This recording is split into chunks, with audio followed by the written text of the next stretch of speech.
It is Throwback Thursday here on Main Street Sports Today, presented by the Tennessee Orthopedic Alliance of Columbia.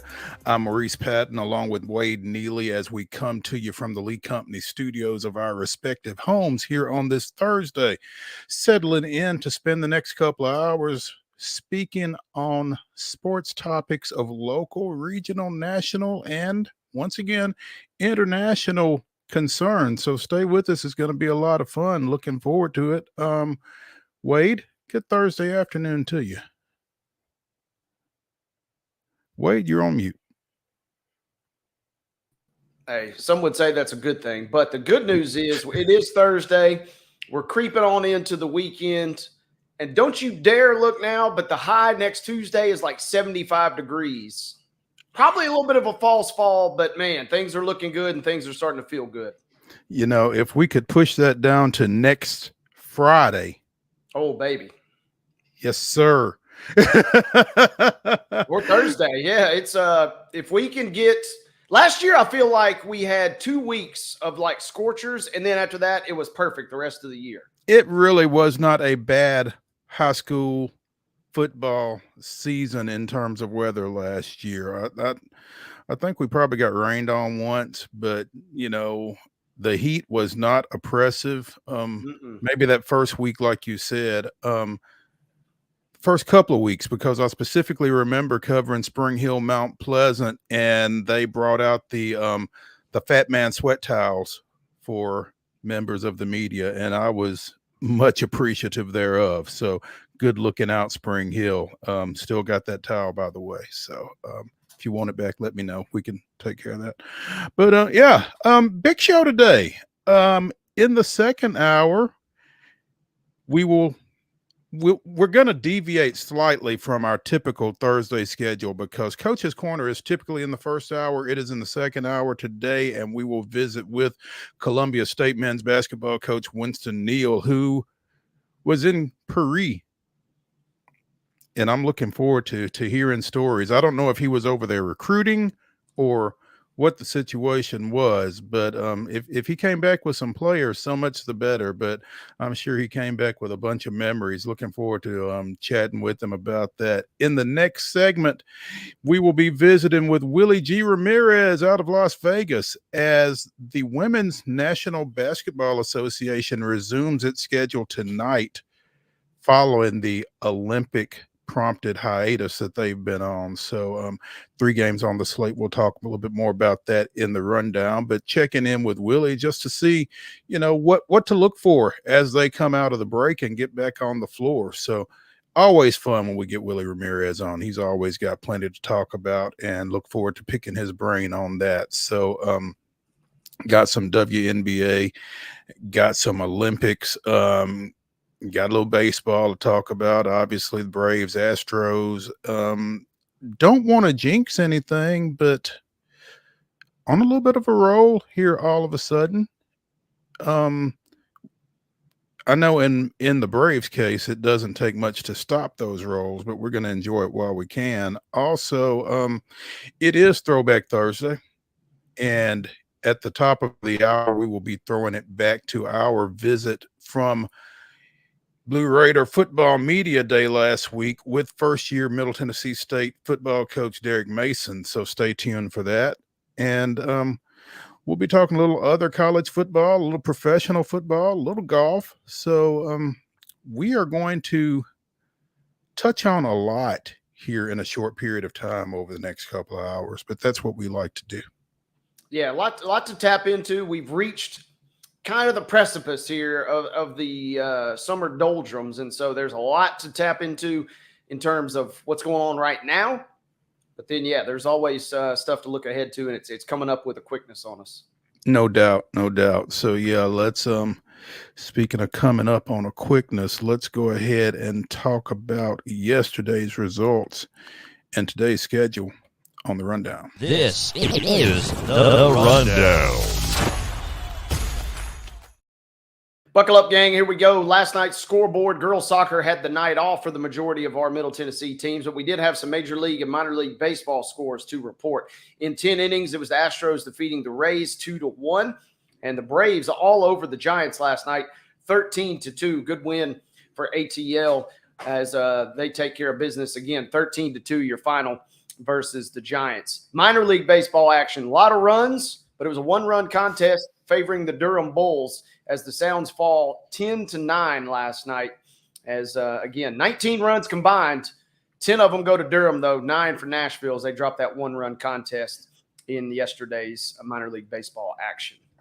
High school girls soccer action today. 4:30, Glencliff travels across Harding Place to take on John Overton. Martin Luther King travels to Lawson at 5. Also at 5, it's Riverdale at Warren County. St. Cecilia goes to Hillsboro. At 5:30, Lawrence County hosts Hardin County. Also at 5:30, Forest is at Columbia Academy. 6 o'clock first touch is for White House at Mount Juliet. Also Wilson Central at Smyrna. Grace Christian of Franklin travels to Summit at 6. Also at 6, it's Livingston Academy at Valor Collegiate. Macon County is at White House Heritage. Zion Christian goes to Culleoka. BGA is at Gallatin at 6. Loretto's at Hickman County. Cookville travels to Laverne. Middle Tennessee Christian hosts Cannon County. 6:30 kickoffs tonight as Harpeth will travel to East Hickman. Lipscomb Academy is at Franklin Road Academy. Also at 6:30, Clarksville Northeast on the road at Good Pasture tonight. Huntland will come calling up in Linville to take on the Richland Raiders. Page is at Rockville tonight to close the 6:30 contest. 7 o'clock window now. Oakland will be at Blackman this evening. Beach is at Clarksville, Trigg County, Kentucky, making the trip to Clarksville Northwest. Spring Hill will take on Coffee County on the road tonight. It'll be Sycamore at Dixon County. Centennial visiting Lincoln County. Nolensville will welcome Siegel tonight. More 7 p.m. contests include Franklin at Pope John Paul II, Providence Christian, who's at Silverdale Academy. Liberty Creek is at Station Camp. Brentwood Academy is at Stewart's Creek. And a 7:30 kickoff tonight as Rossview travels to Independence. We mentioned Major League Baseball. One game on the docket today. In local rooting interest, the Braves are at the Giants. That is a 2:45 first pitch. You can see it on Bally Sports South. You can also see it, more likely to see it on the MLB Network for a lot of our viewers. Minor league baseball action. The Sounds continue their series tonight at Durham. First pitch comes your way at 5:35. Women's basketball, we talked about the WNBA getting started back up tonight. 7 o'clock, the Mystics of Washington are at the Minnesota Lynx. Again, that's a 7 o'clock start. You can see it on ESPN3. Also at 7 on Amazon, it's the Phoenix Mercury at the Chicago Sky. And at 8 on ESPN, the New York Liberty travels cross-country taking on the Sparks of Los Angeles. NFL preseason action tonight. It's Philadelphia at New England. That's a 6 o'clock kickoff. You can see it on the NFL Network. And that, ladies and gentlemen, is your rundown.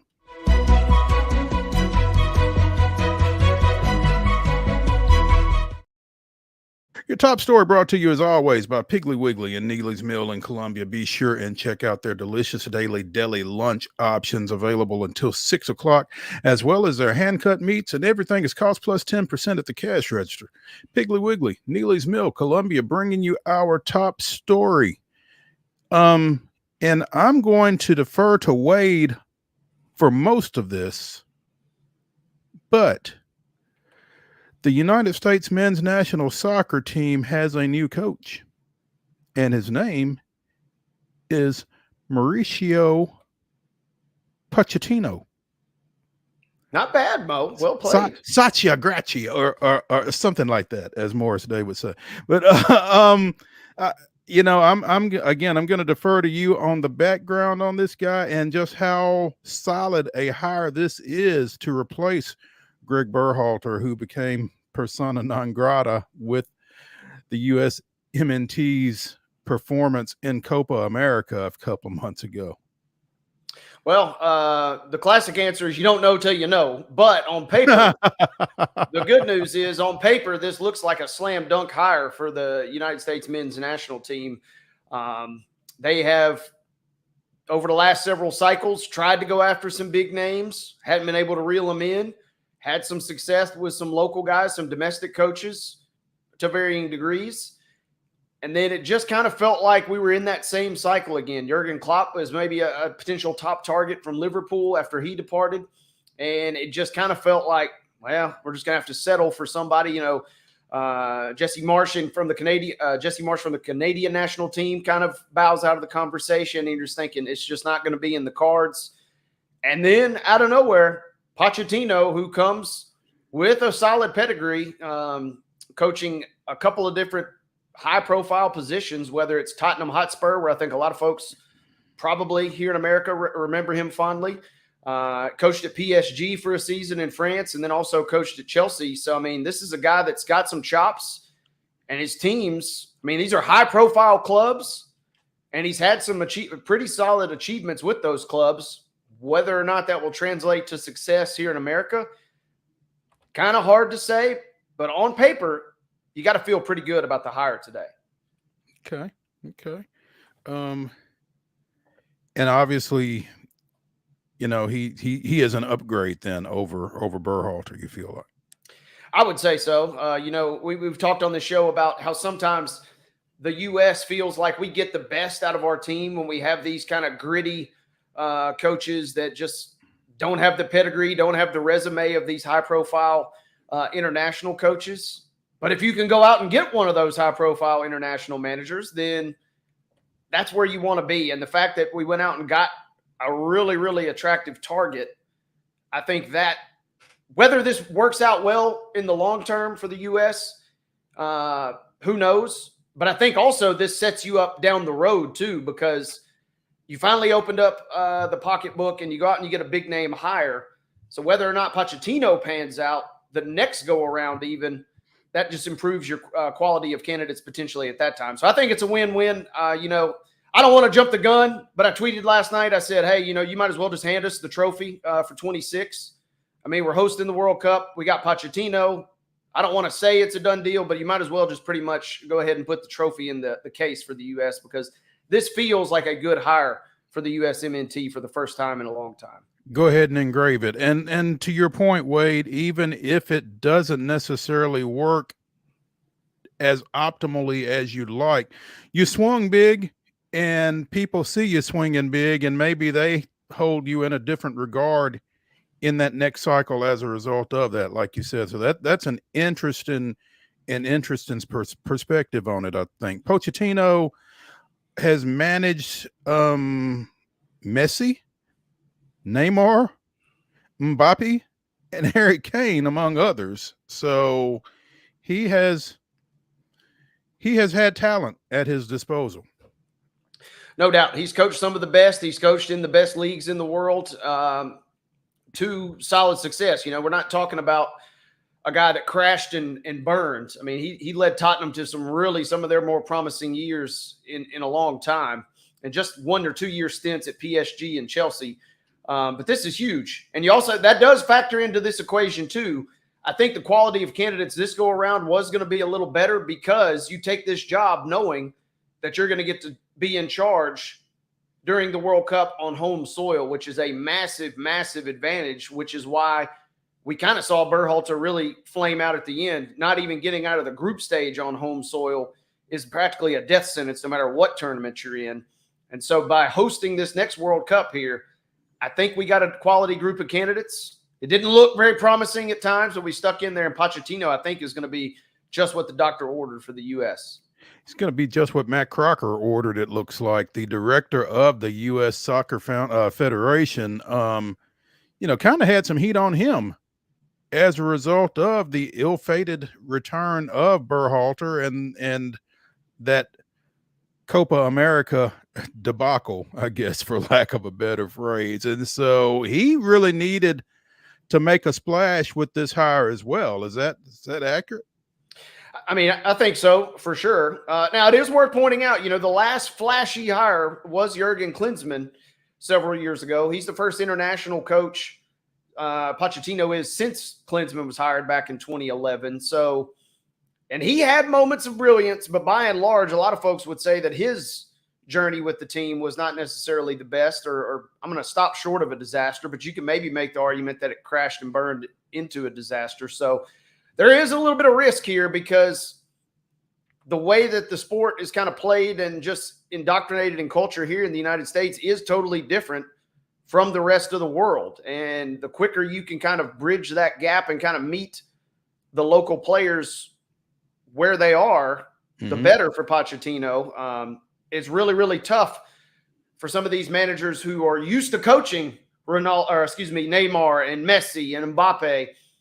You can't exactly run the same type of tactics. You can't run the same offense with Sam Darnold that you run with Tom Brady type situation here. So the sooner that Pochettino can bridge that gap, the better. And that kind of is back to the original point that sometimes these U.S. managers get the most out of their guys because they kind of don't know any better. They're not used to coaching talent like a Messi on the international stage. And so by coaching locally and bringing these guys up locally, you sometimes do see deeper runs. But overall, I think it's a tremendous fit, and I'm excited. So what you're telling me in Southern football parlance is it ain't about the X's and O's, but the Jimmies and Joes, right? I mean, yeah, no doubt. At some point, your ceiling is limited by the talent that you have. The good news for Pochettino is, we're in the midst still currently of one of the greatest talent cycles the country and the team has ever seen, which is why a lot of folks were disappointed in the tenure of Berhalter, because you kind of are, quote unquote, wasting some of the better years of Christian Pulisic. You're wasting some of the better years of some of these other up and coming players.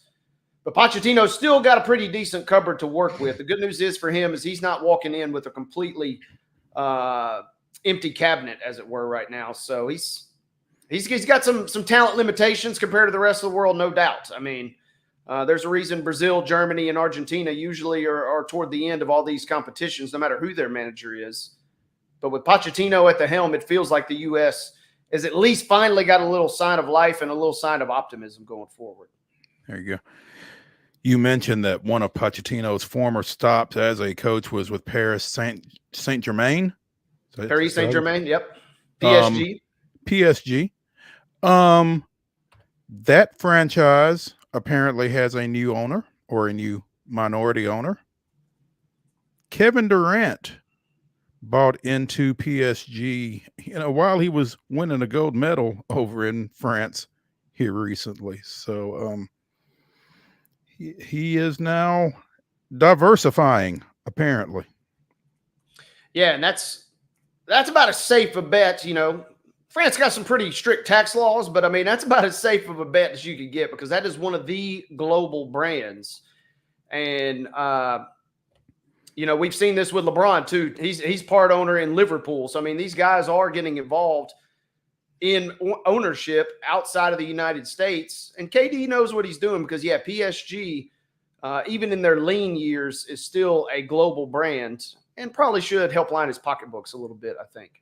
He is also an investor in the Philadelphia Union of MLS and in the NJNY Gotham FC of the National Women's Soccer League. So does this reflect fandom on these guys' part? You mentioned that LeBron is a Liverpool partial owner as well. I mean, or are they just kind of looking for some places to try to make some money?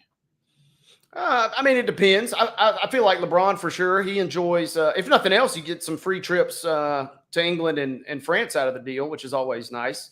Same deal with Giannis, right? We've seen Giannis and Derrick Henry be involved with Nashville Soccer Club, and especially the basketball guys. So much of basketball and soccer translates at the international level that I feel like these guys kind of enjoy it. And like I said, if nothing else, KD, he probably enjoyed his time in Paris and said, maybe I'll just get involved on a little more permanent basis here. There we go. Hey, let's take a break here on Main Street Sports Today, presented by the Tennessee Orthopedic Alliance of Columbia. When we return to the Lee Company studios, we will be joined by Vegas's finest, Willie G. Ramirez, talking a little women's professional basketball. Stay tuned after the break.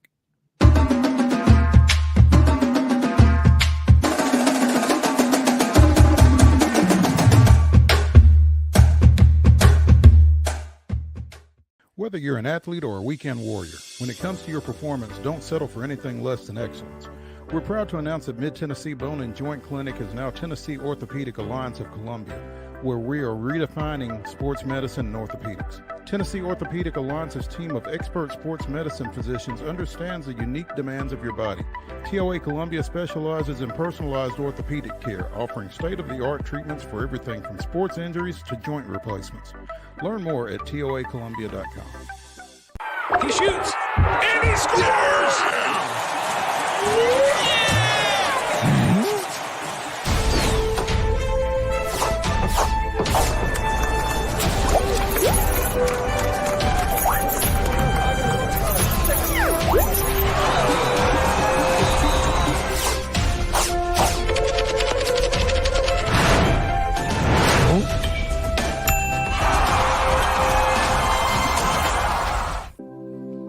Custom Stone Handler supplies over 600 distributors and suppliers with quality stone products. Along with River Stone, we produce and distribute over 100 building, landscape, and other bulk products.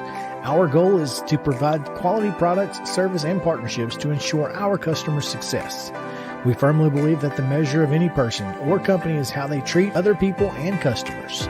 Give them a call at 931-490-4990 or visit CustomStonehandlers.com. Nashville Sounds Baseball is back in Hit City for the 2024 season. Spend your nights and weekends at the ballpark with weekly giveaways, fireworks shows, throwback deals, live music, and more. Top talent will take the field at First Horizon Park against the AAA Minnesota Twins, Baltimore Orioles, Atlanta Braves, St. Louis Cardinals, Cincinnati Reds, and more. Tickets start at just $10 and are available now at NashvilleSounds.com. We will see you in Hit City. With Lee Company technology, the best handymen are hands-off. Lee Company techs have been using visual findings and other smart technology tools for years to add transparency and virtually take customers along. You see what we see, whether we're in a crawl space or on a roof. With Lee Company, technology helps us help you, no matter what's happening in the world or at your house. We thrive under the lights. A city of performers. Putting on one heck of a show. Headlining night after night. Welcome to Smashville.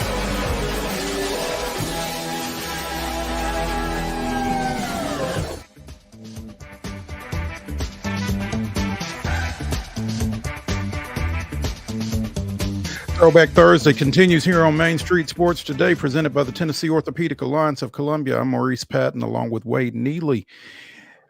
Getting ready to talk a little WNBA, and no better individual to do that with than Las Vegas-based journalist Willie G. Ramirez, who covers the Aces. And you can find all of his work at his website at wgramirez.com. And if you have any interest at all in the Women's National Basketball Association, you need to bookmark this. So with that said, Willie, good afternoon. How are you, gentlemen? How's things going? Doing well. How about you, man? Are you there? Yeah, we can hear you. We couldn't hear you at first, but we can. Yeah, good. Man, it's been a while since we've. I just got back from a 3-week road trip. Yeah, I was on the road. So I took a 3-week mental health sabbatical, if you will. Okay. So you feeling good now? Feeling good? Feeling clean? Oh yeah, yeah. Drove cross country from here to upstate Michigan. And the road back, I took it.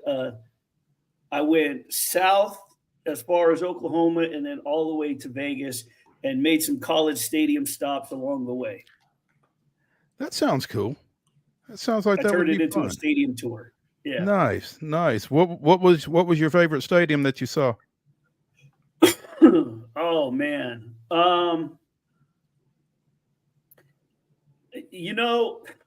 It was more about the campuses for me. Okay. And I really enjoyed Missouri's campus. I thought Columbia was incredible. I thought that the way that you pull into and around when you approach Arkansas Stadium in Fayetteville was pretty amazing because you're sort of just driving through the campus, and as you approach the street that you turn down, it's sort of sunken in. Mm-hmm. And so you're looking down at it from the top of this hill, and it's not necessarily a hill, but that was kind of neat. Stillwater was cool. I had to sneak into a lot of these places. I will say that. But when you've done this as long as I have, you sort of know where to find it, where to go to sneak in, and to be able to, find the right gates to jump into. There you go. There you go. Experience has its reward. Absolutely. Willie, we start up WNBA play tonight with 3 games. Mystics and Lynx, Mercury and Sky, and Liberty and Sparks. Obviously, the Liberty and the Spark. Well, I don't know if it's obvious or not, but feels like that's kind of the headliner, even as the Sparks haven't necessarily played great basketball all year. But what are your expectations as these teams get back on the floor here over the next couple of nights? Well, I think what we're all interested in seeing with Minnesota, with Phoenix, and with New York is, it hasn't been but less than a week since closing ceremonies, less than a week since the gold medal game. So just getting back and getting acclimated, I think more than anything, I'm sure that they were treated well as far as the flight back. Other than that, and I asked Alyssa Thomas this yesterday, and she talked about her body's in game shape. And outside of a long plane ride, they would have been playing anyway. And what did they play? 5 games for the gold medal game, 5-6 games. So they would have played those. And that's in 3 weeks. So in reality, in 3 weeks, they played less games than they would have if the season never took a break. You just have to cram 2 long flights in there. And so, but I think it's the break of some of the teams that were riding momentums and some of the teams that were in a lull in getting a chance to work some things out, tweak some things. I am interested in seeing what Chicago is going to do. Especially with Angel Reese and Camila Cardoso and Isabel Harrison and Kennedy Carter, Diamond Shields. I mean, they have such a great core that I want to see what they're going to do tonight against Phoenix. Phoenix is playing the first of a back-to-back. They go to Indiana tomorrow. We all know what's going to take place on a Friday night in Indianapolis. First game back, Caitlin Clark catching Phoenix on the second of a back-to-back. Do you rest Brittany Griner and Diana Taurasi tonight? Do you give them a maintenance day tomorrow? So I think it's the overall travel factor for the teams that had players in Paris. Yeah, and that's what I'm curious about, Willie, is maybe more so who is a team that kind of wished that the break had not happened. You mentioned the Sky. They seemed like they had been on a decent little run, kind of finding some rhythm. But who's another team, or who were some teams in your mind that kind of wished the break wouldn't have happened because they were on a little bit of a roll? I think one of them has to be Indiana because I think that they eventually found their offensive groove. They found it before they sort of leveled out, but I think that they were in a good spot. I don't know if they necessarily wish that the break came and it's going to kill their groove, but I am interested to see how they pick up back off of it because of the work that we saw after those 11 games in 20 days that they endured to start the season. They had a week off. Christy Sides made some adjustments. She got Aaliyah Boston more involved. She made Kelsey Mitchell the focal point for her offense, which it should have always been as the returning leading scorer. I want to see off of a 3-week break what they do and how revitalized they are after being away from the media. Let's not forget about the media crunch that team had to go through, Caitlin Clark or not. You know what I mean? Even the teammates having to be asked about Caitlin Clark. So I think that's the team just in general, how I want to see them respond based off of, where their mindset, whether or not they wish that they had a break or whether or not they were happy they got the break. Some of the top teams, I think Connecticut, I have to wonder where they're going to be AT's first trip over there. DeWanna Bonner was with her. They pick up Marina Mabry just right before the break from Chicago. So that'll be an interesting dynamic because I'm sure that she got some work in while AT was over in Paris. So I think that they may have been happy with the break because they weren't as dominant defensively as they were to start the season. And this may have been a good break for them. Willie G. Ramirez joining us here on Main Street Sports today, presented by the Tennessee Orthopedic Alliance of Columbia, talking a little WNBA as they resume play following the Olympics tonight. And, Willie, as you talk about the Olympics, that obviously there were a handful of players that went and played in the Olympics, but the large majority of the league did not. What were those teams doing over this break? I mean, did they get away? Did they stay together and work out? How, or was it the same for every team? No, right after the All-Star break, I believe that they all had some time off. I'm not sure if it was mandatory, but there's probably something written in the CBA on Olympic years that they get a specific amount of time.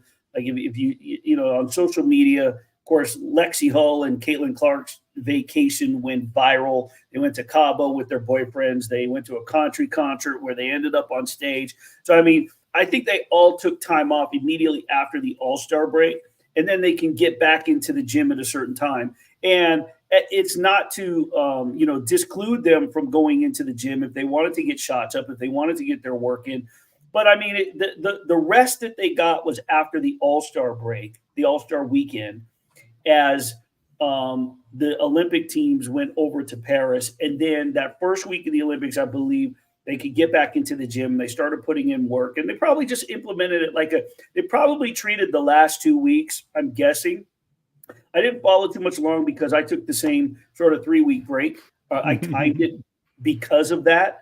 But I would have to imagine that the last 2 weeks have been just like training camp. And then once the Olympians got back to their teams, they just joined their teams. And this, the one question I asked Nafisa Collier yesterday and Brittany Griner was, about going over there and sort of bonding with each other. And now you come back and you're enemies, right? In a sense, right? Your WNBA enemy, your frenemies. And they said they're used to this because there's nothing different than when they go off season to play overseas. The overseas seasons, they finish and then they get back into the America and they jump right into training camp. So there's really not a lot of difference outside of this was a 2-week season, 2-week tournament, than, a couple of months season overseas.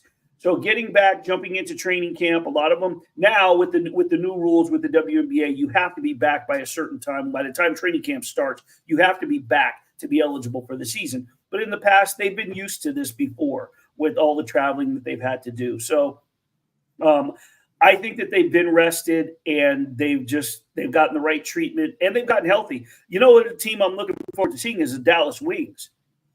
They're getting back Satu Sabli. They're getting back Maddie Segrist. They're getting back Jaylen Brown. They had to release 2 players that they had on hardship contracts, which, and it's kind of ironic. I released a story. I had some one-on-one interviews banked while I was on the road, saving them to release over the course of time. And I released a story on Odyssey Sims in the morning, first thing, early morning, and she got released later in the morning because she had to, because of the rules with the hardship contracts that she was on to replace certain players that were injured. So there's now a 10-day window beginning yesterday. Any player can pick her up. And then after 10 days, Dallas can too. So 11 teams can grab Odyssey Sims, who's averaging 17 points in the 9 games that she played with Dallas, and a veteran leader that any team would benefit with. How do you think that's going to go, Willie? I'm sitting here looking at your article. Odyssey Sims, an 11-year veteran out of Baylor, had to be released by Dallas. She's got a 10-day window to re-sign with somebody else before the Wings can re-sign her. Does she just sit that out? Does she feel comfortable enough with the situation in Dallas to sit that out and then go back? Or do you think somebody picks her up? Or how do you feel like that works out? Well, you know what's funny is I texted her the link when I released it. We were texting yesterday, and she had one correction. She was like, "Hey, it looks great, appreciate it."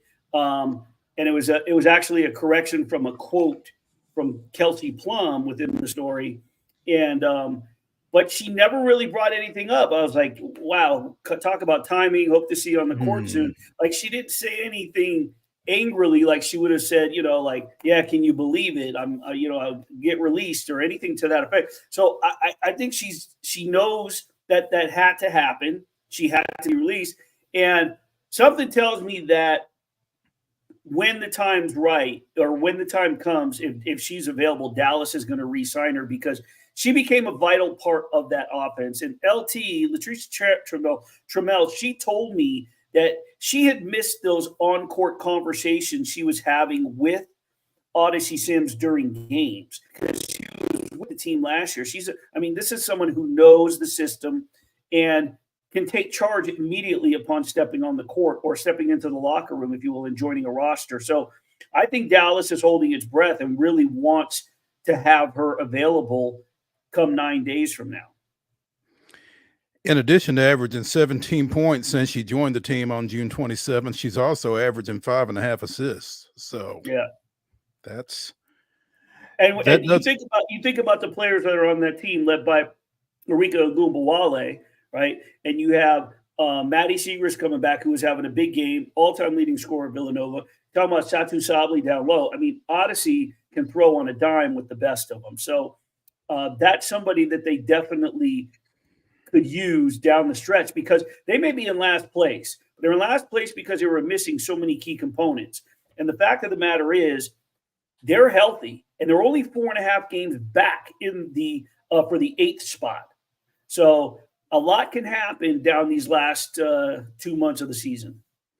And when you talk about them being last in the West, the West is relatively bunched up when you talk about the Lynx and the Storm with 17 wins each and the Aces with 16. And we've talked about the Aces before and it basically being Chelsea Gray was gone and now she's back. But what do you see out of them coming out of this break?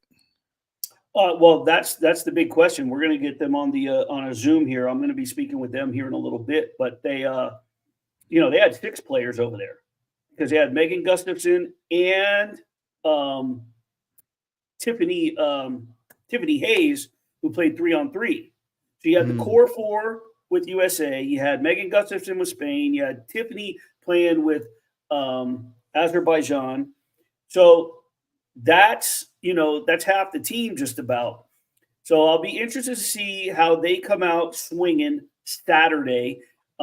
Games get underway tonight, including the Liberty. The Liberty are in LA, and then they'll be here tomorrow. I just got off a Zoom with Brianna Stewart and Sabrina Ionescu. I'll see them practicing tomorrow. They've got a busy that might favor the Aces because you figure the Liberty just got back with Sabrina and Brianna Stewart. They play tonight. They travel tomorrow. Then they come to the Aces, and the Aces haven't done anything but just start to work out and practice again as a complete team. So the good thing with them is the experience, the chemistry, the talent that you're talking about, and the coach you're talking about.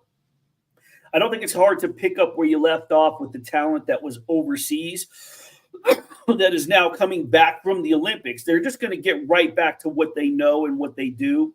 And because of how Becky Hammond coaches, I think the biggest thing, to be honest with you, is going to be the distraction off the court with this lawsuit with De'Erica Hamby, if that even provides one, because they already went through a lot of this last year. Mm-hmm. Willie, before we let you go, I want to ask real quick, do any major moves get done ahead of this August 20 trade deadline, or kind of walk us through the climate of the trade deadline in the WNBA, if you would? I'm really not hearing anything yet, and of course, like I said, I have been out of town. We've been out of touch with the teams. They send emails here and there, but it's really sort of been ghost town, if you will, for a lot of the media members, unless you've been sort of dialed in with what's going on with Team USA or you were traveling to Paris. So I haven't heard much. I know that there was the big trade that made some waves was the Marina Mabry they were here. Chicago, Chicago beats Vegas, and then the next day, Mabry gets traded to Connecticut. So that was huge. I mean, that bolsters that team in a big-time way because Dejanay Carrington has really stepped things up on the defensive end. We've seen stories about her locking down Caitlin Clark this year, but she's a two-way player. By bringing in Mabry, it adds a threat on the offensive end, and it frees frees her up just a little bit more. So that was the big one before the deadline that made a splash. I am interested to see what takes place with any free agent signings and trades, but I won't really hear anything until probably this weekend. We'll start getting a buzz and getting an idea of which players could be on the move. I would have to think that you have to look at the bottom of the standings, teams that probably aren't going to get there, like the Sparks. Without Cam Brink, I mean, Dearica Hamby's having a great season, but at this point, which team is going to jump into the Paige Becker sweepstakes? Who wants to draft Paige Beckers first? That's the big question, right? Juju Watkins is locked in for another year at least with USC. And then you got your smattering of players around the country. But Paige Beckers is the prize next year. So who wants to sort of tank, if you will? And that's where you may see a team liquidate here or there. I want to go back real quick. You asked me about which team. Another team I'm really excited to see, quietly under the radar. You brought them up, Mo, but Seattle. They have one player, if I'm not mistaken. I know Noelle Quinn was coaching, I think, with Canada. And one player go over there. That team is going to be dangerous coming out of the break. That's a team that I want to see with immediacy make a statement because it can. With the veterans that it has, the depth that it has, I think that Noelle is going to pick up where she left off. That's going to be a team that's going to be very dangerous against all competitors, East and West. Willie G. Ramirez joining us here talking a little WNBA on Main Street Sports Today, presented by the Tennessee Orthopedic Alliance of Columbia. Willie, one last question before we let you go. Gabby Williams, if you didn't know her before the Olympics, you know her now. And the big question on everybody's mind was, why is she not in the WNBA? Give us the Reader's Digest version of why she's not, and do you expect to see her before the end of the year? I don't even need to say anything. I just need to give you one gesture. She said it herself. I mean, it's more lucrative for her to play overseas, and she doesn't have to put in as much of a grind. So, more money and less work. Hey, I will say this real quick. Let me add, because anytime that somebody's brought up Gabby Williams' name, she is from the state of Nevada. She grew up in the Sparks area in Reno. She won a couple of state championships with Reed. She was the Nevada Gatorade Track Athlete of the Year her senior year. And she actually was first sort of earmarked by the United States Olympic Committee as a track athlete before she played basketball. So we're talking about a supreme athlete on a worldwide level right there. Mm-hmm. Willie Ramirez, always bringing great insight on the WNBA. We're really happy to get him on whenever we can. And Willie, we appreciate it and look forward to getting back to you soon. All right. Sounds good. Appreciate you guys. Thank you. Thank Willie. you. Hey, when we continue on Main Street Sports Today, presented by the Tennessee Orthopedic Alliance of Columbia, we'll talk a little baseball. And Wade and I are in good moods. Stay tuned when we come back to Lee Company Studios after this.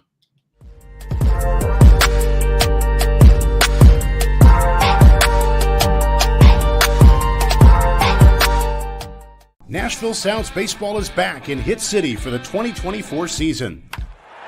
Spend your nights and weekends at the ballpark with weekly giveaways, fireworks shows, throwback deals, live music, and more. Top talent will take the field at First Horizon Park against the AAA Minnesota Twins, Baltimore Orioles, Atlanta Braves, St. Louis Cardinals, Cincinnati Reds, and more. Tickets start at just $10 and are available now at NashvilleSounds.com. We will see you in Hit City.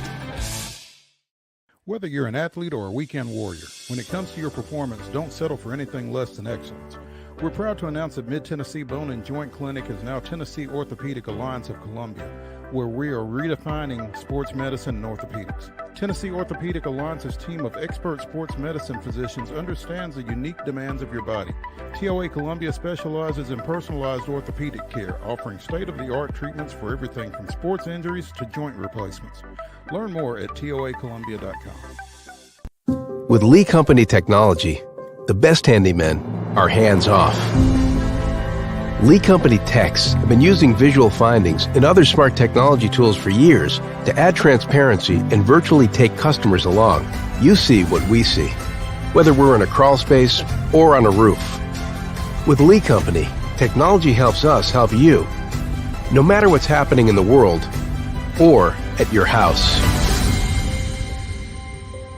Jones & Lang Sporting Goods here in Columbia has been outfitting teams, officials, and anybody else from T-ball to college for 50 plus years. Be sure and check them out at 931-388-8060 or online at jonesandlang.com. Jones & Lang Sporting Goods, the look of a winner. Zion Christian Academy, zioneagles.org or 931-388-5731. You can schedule your appointment. Go tour their campus. It is beautiful over there, and you're definitely going to want to see it. Again, it's zioneagles.org. Give them a call, 931-388-5731, and schedule your tour today. Custom Stone Handler supplies over 600 distributors and suppliers with quality stone products. Along with River Stone, we produce and distribute over 100 building, landscape, and other bulk products.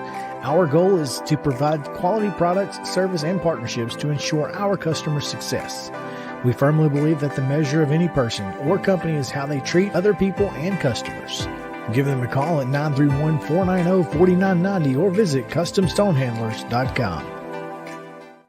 Piggly Wiggly, located in Neely's Mill Shopping Center, is Columbia's locally owned and operated Cost Plus 10 grocery store dedicated to serving the community with low prices and smiling faces.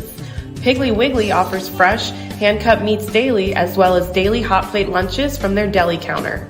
You're certain to see smiling faces and a helping hand when you're here at Piggly Wiggly. Come by and check out our fresh produce, high-quality meats, and more. Down home, down the street, we'll see you at the Pig.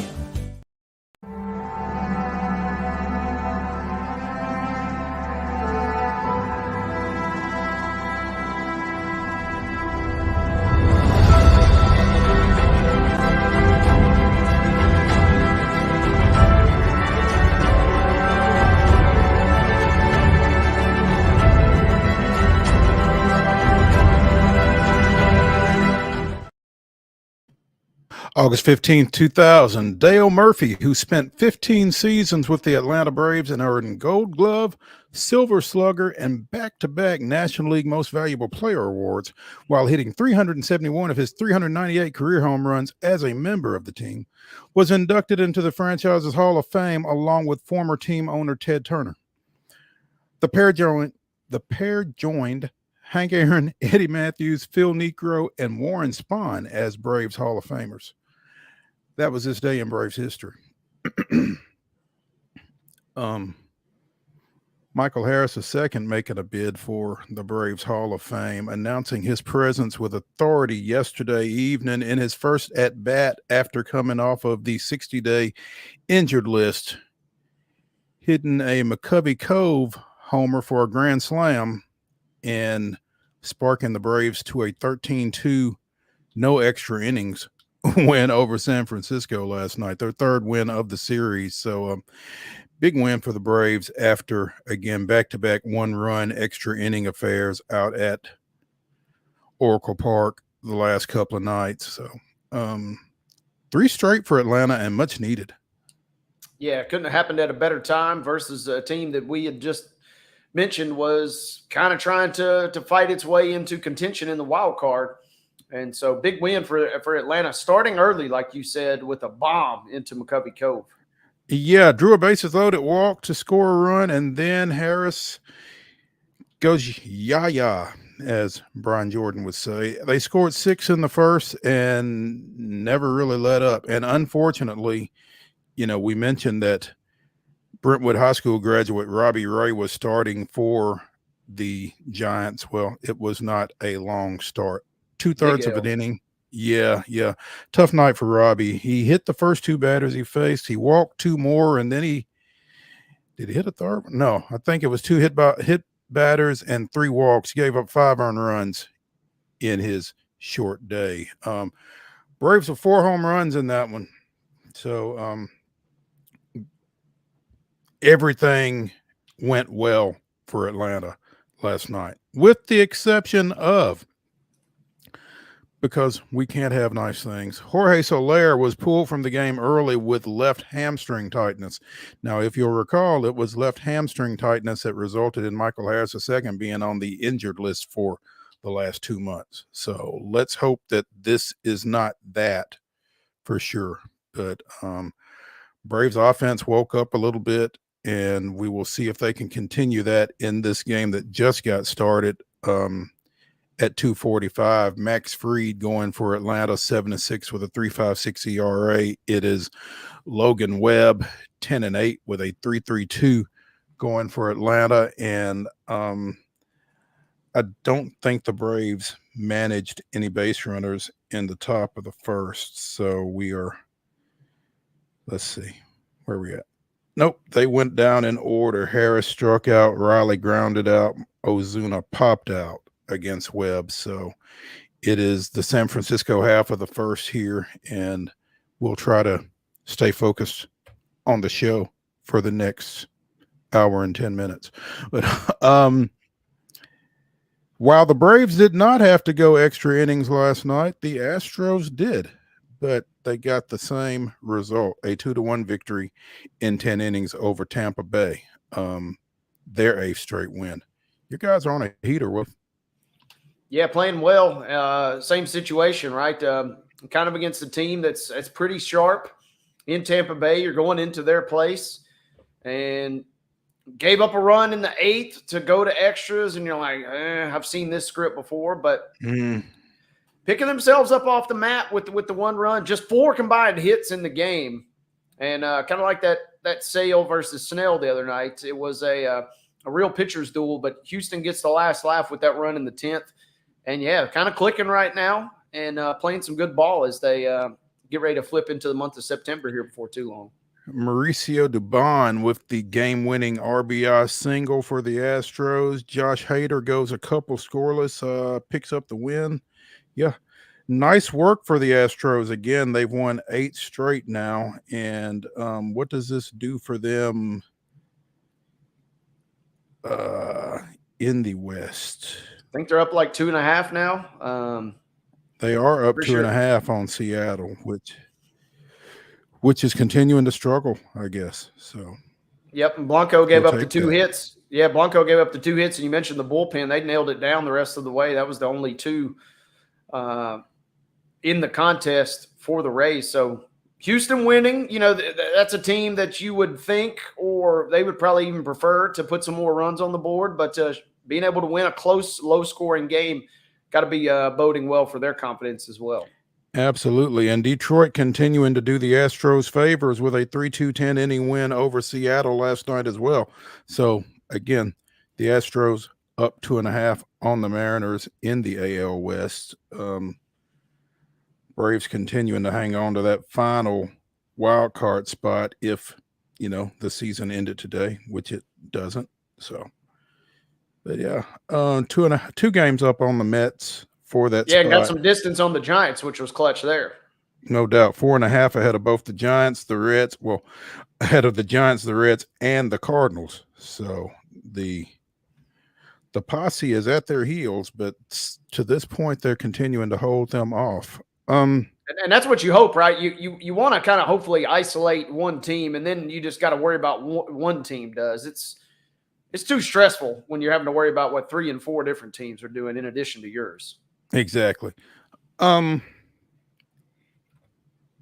If there is going to be a pick your poison situation, you can pretty well count on the White Sox to pick the wrong one these days. Had a situation with runners at second and third, and Juan Soto come into the plate, and Grady Sizemore decides to walk Soto. And Aaron Judge took that personally, hitting his 300th career home run, making him the quickest to 300 in Major League Baseball history. Did it in his 955th game and his 3,431st at bat. previously, let's see, Ralph Kiner reached 300 home runs in his 1,087th game. Babe Ruth did it in his 3,831st at bat. So Judge has been crushing a lot for a long time. And again, apparently took a little umbrage at Soto walking ahead of him. I was mad about the intentional walk, so that kind of fueled it. And this was on a 3-0 pitch. Had not homered on a 3-0 pitch in 3 years. He said, usually 3-0, I'll take a pitch, see a pitch, kind of pass it on to the next guy. But in that situation, if they don't want to pitch to you, you've got to come through. Now, you know, in Sizemore's defense, it's not like he was walking Juan Soto to get to Judge. Right. You know, but in the last 2 games, Soto has hit 4 home runs as well. So. And they intentionally walked Judge the night before. So like you said, it's a classic pick your poison situation. Absolutely. They just happened to guess wrong. Yeah. As has so often been the case for Chicago, and dropped a 10-2 victory here. So, you know. And I was randomly keeping the scoreboard up on that one for a little bit. They were winning that game early, and the Yankees were struggling. And then until they weren't. Yeah, once they got into the bullpen of the White Sox, that was all she wrote. Yeah. We'll talk more about this in upcoming Main Street Sports Today editions, but there is talk in Major League Baseball of making 6-inning appearances the mandatory thing for starting pitchers. Trying to reinsert starting pitching in the game, getting away from the openers and that kind of thing. And it's an interesting concept. I mean, in 2014, starting pitchers averaged just under 6 innings a start, and that figure is down to 5.25, 5 1/3, basically now. So, you know, you're trying to prioritize starting pitching, but I don't know. I don't know if you can mandate that. It's going to be interesting to keep an eye on, I think. Yeah, and I guess I'm curious what's the motivation or incentive, right? I mean, if the game is already sped up enough with the pitch clock, and you've got the rules with the bullpen and things of that nature in place, you know, other than just giving the starters a chance to show a little more. I mean, what is the real? It doesn't seem like a time issue, I guess, right? No, it's not a time issue. It's just a attempt to, well, as this article says, the primary goal of a minimum innings rule would be to immediately restore the prestige of the starting pitcher. Fans would be able to tune into a game knowing that he would be on the mound for the majority of it. So, I see that. I mean, it comes back to usually it comes back to money. I should have known. You know, you don't want to buy a ticket to go see a guy come and then he only throws an inning and a third before he's yanked. I guess I suppose I get that, but yeah, you know, if you're the manager, and we've seen obviously the Rays, especially over the years, they kind of use that to their advantage. So. Interesting, I guess, kind of like the way of the shift. This is one of those deals where we're kind of avoiding a little bit of that as well. Yeah. Will be interesting to keep an eye on how this develops, or if this develops, because, I mean, it might just be something that, you know, you can't do, but they're going to see what they can figure out with that. Hour number 1 of Throwback Thursday here on Main Street Sports Today winds down. When we come back to the Lee Company studios here, we will be visiting with Middle Tennessee State first-year football coach Derek Mason. So stay tuned for that at the top of the next hour as we continue from the Lee Company studios.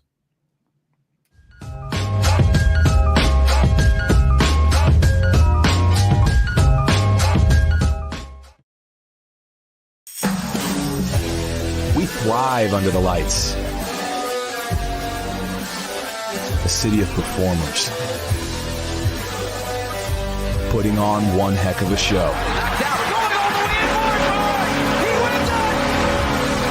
Headlining night after night. Welcome to Smashville.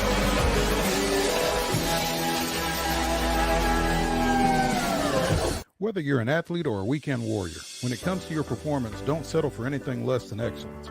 We're proud to announce that Mid-Tennessee Bone and Joint Clinic is now Tennessee Orthopedic Alliance of Columbia, where we are redefining sports medicine and orthopedics. Tennessee Orthopedic Alliance's team of expert sports medicine physicians understands the unique demands of your body. TOA Columbia specializes in personalized orthopedic care, offering state-of-the-art treatments for everything from sports injuries to joint replacements. Learn more at toacolumbia.com. With Lee Company technology, the best handymen are hands-off. Lee Company techs have been using visual findings and other smart technology tools for years to add transparency and virtually take customers along. You see what we see, whether we're in a crawl space or on a roof. With Lee Company, technology helps us help you, no matter what's happening in the world or at your house. Jones & Lang Sporting Goods here in Columbia has been outfitting teams, officials, and anybody else from T-ball to college for 50 plus years. Be sure and check them out at 931-388-8060 or online at jonesandlang.com. Jones & Lang Sporting Goods, the look of a winner. Zion Christian Academy, zioneagles.org or 931-388-5731. You can schedule your appointment. Go tour their campus. It is beautiful over there, and you're definitely going to want to see it. Again, it's zioneagles.org. Give them a call, 931-388-5731, and schedule your tour today. Piggly Wiggly, located in Neely's Mill Shopping Center, is Columbia's locally owned and operated Cost Plus 10 grocery store dedicated to serving the community with low prices and smiling faces. Piggly Wiggly offers fresh, hand-cut meats daily, as well as daily hot plate lunches from their deli counter. You're certain to see smiling faces and a helping hand when you're here at Piggly Wiggly. Come by and check out our fresh produce, high-quality meats, and more. Down home, down the street, we'll see you at the Pig. Nashville Sounds Baseball is back in Hit City for the 2024 season. Spend your nights and weekends at the ballpark with weekly giveaways, fireworks shows, throwback deals, live music, and more. Top talent will take the field at First Horizon Park against the AAA Minnesota Twins, Baltimore Orioles, Atlanta Braves, St. Louis Cardinals, Cincinnati Reds, and more. Tickets start at just $10 and are available now at NashvilleSounds.com. We will see you in Hit City.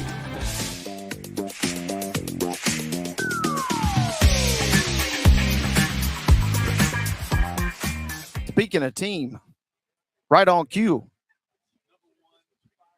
He knows how to make an entrance, folks. Without question, he does. Middle Tennessee State first-year football coach Derek Mason joining us here on Main Street Sports today, presented by the Tennessee Orthopedic Alliance of Columbia. Coach Mason, good morning. Good morning, gentlemen. Look, it's good to be in the house. You know, anytime, man, you can get Middle Tennessee's finest. When to come watch practice, come be a part of what's going on here with all the renovation, construction. We got a building under construction, but we got a football team under construction as well. Borough built, middle made. That's right. There we go. Yeah. The king of Brandon over here, Derek Mason. Yeah, well done. But, Coach, you're about halfway, I guess, through your first preseason camp here at Middle Tennessee State. And obviously a lot has been made of all of the new personnel that you've got out here, but what are you seeing right now that you like? Well, I think the players have stepped in here. Anytime you have 59 new players, that's a lot of newness, right? New tires on an old vehicle that performs, that can't perform at a high level. I think the biggest thing that we had to do is just talk about the idea of how do we get to, like this idea where we're all in fast. Every day's a job interview, man. We get a chance to come out here and put it on display. But how do you do that and figure that you're like valued and valuable in this program? I do believe now more than ever with the transfer portal and everything that's happening that like there's going to be change, but we missed the middle part of our roster now. Everything is either top heavy or young. So, this idea of getting young guys, valuable reps to play and getting your old guys to buy into like the leadership that has to happen, it's paramount now. And I think this group, to me, has handled it just like my staff has handled it. I mean, they've been stellar in terms of just being in the space and doing what needs to be done, not asking a ton of questions, just doing the work. We spoke to you inside the Murphy Center a couple months ago, and you were optimistic then, and you were excited then about what you had seen. Still that same amount of optimism in your mind, or what adjustments or recalibrations, if you will, mentally have you made with this team? Do you kind of got a much better layout of what you got now to work with? You do. That's what camp is, right? Mm-hmm. I mean, like when you step to camp, you get a chance to gauge it. Summertime is good, right? But it's football in shorts. You know, it's sort of like playing pickup basketball. But then, you know, now we're getting ready for the Olympics, right?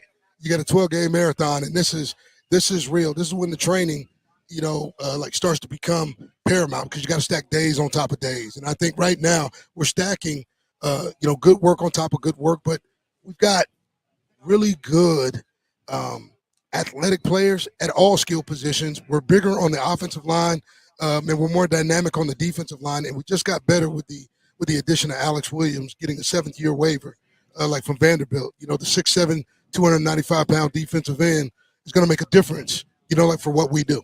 Is there anybody individually or any position group that has shown up and you said, they might be a little better than maybe even I thought initially through the first couple of days of camp?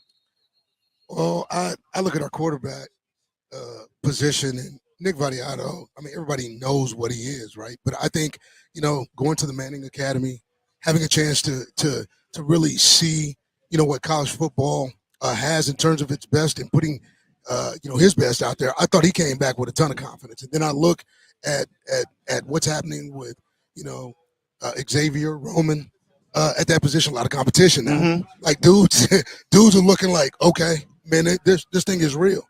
I think at the receiver position, I mean, we've upgraded significantly, right? We've had players inside, but to get you know, Amari, you know, I mean, coming from Auburn, man, you look at Kamarian coming from Vanderbilt, you look at Miles, and you look at what's happening with Haynes. I look at Hayes right now and I say to myself, man, this dude is Cooper Kupp-like in that, and that's Bodie. Bodie said, man, this dude can do it all. He can play inside, he can play outside. You know, he's been an All-American when he was at Brown, went to Duke and was hurt, but now, you know, he's sort of like the Olympic gymnastics team. You know, man, I mean, he's on a redemption tour. Mm-hmm. He's trying to get this thing, you know, like headed in the right direction. So I think our receiver room is dynamic for him, and our running back room is just thick. I don't care. Like when you look top to bottom, okay, man, dynamic players, and so guys are going to be fighting for touches, and it's a line of scrimmage game, right? I think both sides of the line of scrimmage we got better, and so I like our football team. Period. Mm-hmm. I know we were picked 4th. You know, why settle for 2nd when 1st is available? And so our job is to make sure that we handle game 1, and then we'll see, you know, where that takes us. Yeah. Derek Mason, Middle Tennessee State football coach, joining us here on Main Street Sports today as we are on campus for Blue Raider Football Media Day. Coach, obviously, you come after a previous head coaching experience at Vanderbilt, right. On the staffs at Auburn and Oklahoma State. You know, what did you learn in your first head coaching experience that makes you better this time around? You know, taking the right job. Not that you know any head coaching experience is great head coaching experience, but I think, you know, I know what I want. I know what I was looking for coming into a program. I knew how I needed to be resourced coming into a program. I felt like getting my staff right, you know, first time through, and not having to worry about, okay, man, is this the right staff? Man, this staff is better than I, you know, could have ever imagined, and I think just having time to do that, like made it feel good, right? And I think these guys have made like the people involved in that process right just by the product I see on the field. Our kids are invested. We got great teachers. I think we're moving the needle. You know, our coordinators are very good. Mm-hmm. Good teachers, good men, good communicators. And nowadays, in order to be able to keep your team above water, man, you got to be able to know the pulse of your team, and they've got the pulse of their room, and I feel like I got a good pulse on our football team. You know, when you talk about getting the staff right, is that just kind of a function of your experience in the college football game and being able to call somebody and say, hey, I'm in Murfreesboro. Come on. You know, how does that work? I mean, is it just being able to reach out to guys that you feel like would work well with you, that you would work well with, or is it guys approaching you and saying, hey, coach, I want to come work with you? How does that go? Well, I think with my coordinators, and I'll start there, I thought it was all those guys were in good positions. They were all in positions where they were winning, right? And so the relationship that you have with them counts. Yeah. But you also have to be able to talk them and their families into why this is a great move, right? Because to uproot your family from a place, okay, maybe to another place without having been there, okay, that's a lot of trust in you. That's a lot of trust that the things that are in place are going to allow them to be successful. So I think like that was important. So when I looked at Bodie, when I looked at Stu, and when I looked at Pascal, they were all in winning situations. Mm-hmm. They were comfortable. And it's hard to get somebody out of a comfortable situation, okay, without being able to have a plan. I thought the plan was good. And so with that, it enticed. Getting good coordinators entices good position coaches because those guys want to be with, guys who are moving up and elevating, like in their process. And so I thought that was the case. We hit in every conceivable way. And relationships do matter because several guys on this staff were guys that played for me. So I think like in that, they understand what I stand for, what I'm about, but they also understand where I'm trying to go, right? And this is a move for everybody. It's a super move. It's a super opportunity in a place that's not a rebuild. This is not a rebuild. This is let's put our feet on the ground and let's get ready to come into a conference where people don't know what to expect, and let's go and do what we can. A lot of construction, as you mentioned, a lot to be excited about. And one of the big challenges you had said early was kind of just getting the buy-in from everybody, not just even in Murfreesboro, but really all of Middle Tennessee even as a whole. How has that process been for you? Well, I think the off-season allowed me to see people, right? The year off allowed me to go into Knoxville and see folks and see me in a different light. Rather than being a competitor, I was just a sportscaster, right? And I developed some relationships from that. I know Ryan Silverfield, at Memphis, right? Because we were together at the Minnesota Vikings. And so, we've got a strong relationship. But I think I told our team, if we can embrace Middle Tennessee, this place will love you back. And I think that's what we did. We went out, blue collar project, a lot of community service hours, gave a lot to this community. And I think this community felt it. They didn't it wasn't just ours. It was connection. And I think people want to see who they know. They want to see or root for people that they're invested in. Absolutely. This group is invested in us. Derek Mason, Middle Tennessee State football coach, joining us here on Main Street Sports today. Coach, obviously this schedule was in place when you got here, right. But what are your thoughts about it? Hey, you know what? It's what you want. It's a schedule that tests this football team. You look early, hey, man, Tennessee Tech, they're a good football program, and that'll be a good first test. But then we get into the meat and potatoes. Man, you start to talk about it, what that thing looks like, hey, man, with Ole Miss, Western Kentucky, Duke, and Memphis. Hey, I tell you what now, if that's not a schedule, yes, I don't know what is. And then we get to the midseason where you start the midweek games, right? So I think we're going to be tested in every possible way, right? Our staff, our first year, but I wouldn't have it any other way. And that allows us to show our community, our place, and even Conference USA who we are.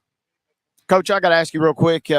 Last time you and I spoke, we were talking about Goggins. We were talking about Coach Harbaugh. Yeah. I got to ask you, Harbaugh likes to get active with his camp. He was showing off his arm the other day with the Chargers. Yeah. Have we got you out here flying around doing anything, or what? Have you reached that level yet? It's like every other day, right? Hey, man, some days I'm backpedaling. Some days, man, I'm on the line of scrimmage playing an outside backer. Some days I'm over in the receiver drills, sticking my foot in the ground as an old receivers coach, helping Coach Corn. I think for me, like my experiences, like in the game of football, offense and defense, have allowed me to be in a myriad of places. Yeah. One place that you're not going to catch me, though, is sitting in there with those bigs, because football's a game of big men beating up little men, and I'm not trying to get stamp them right now. They'll stampede me if I let them, right? So I just try to stay out of big fellas' way. And they're kind of looking for that opportunity, I would imagine, huh? Yeah, they're looking to trample me any place that they can. You know, I put on a pad. I put a pad on my shoulder, and they're looking to give me a forearm shiver. And if you catch it on film, it's going to be replayed. Oh yeah, all through cam, right? Yep. So I'm trying to stay off. I'm trying to stay off the internet as well as in our meeting rooms, best I can. I love it. You're approaching 55, Coach. Yeah. I mean, you got to kind of be selective about that kind What? of thing, right? Yeah. Selective is the right word, right? I pick and choose my battles nowadays. I don't want to pop a hamstring like I did 5 years ago trying to run a route. So I try to make sure. Man, I stay in my lane. Stay in your lane, Coach. I'm out here drinking coffee, man. I'm not gonna run a 9 route. Okay, you may get a hitch, you may get a bubble, but not a 9. That's maturity right there. There you go. Exactly. Well done, Coach. A man must know his limitations. Yeah, absolutely.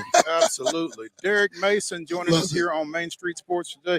Coach, we appreciate it. Look forward to catching up with you again later on. Thank you, guys. Take care. Go Blue. Absolutely. All right now.